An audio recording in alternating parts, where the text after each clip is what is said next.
gigil na gigil kang kasuhan si Pangulong Duterte at ako ng mga kaso na hindi mo kami maliling. Kumusta na po yung conviction mo sa kasong child trafficking? Ano na po nangyari? Bakit andyan ka pa? Hindi ka pa nakulong?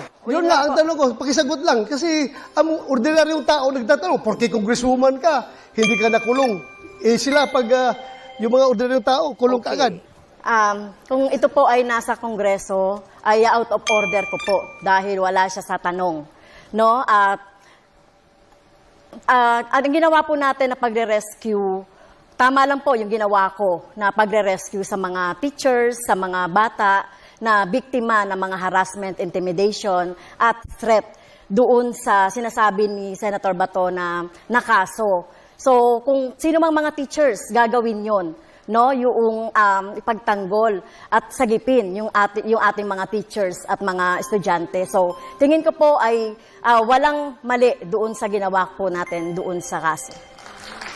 Now, Senator De La Rosa, may pagkakataon ho kayo na magtanong o mag-react pa rin sa posisyon po ni Representative Castro. 15 seconds po. Ano pong risk yun na pinagsasabi niya? Na yung mga parents ng mga bata mismo ay galit na galit sa kanya. Bakit ginamit niya yung mga kabataan para sa kanilang kapakanan? Walang risk yun nangyari doon. In fact, konbiktado ka sa kaso eh. There was no rescue.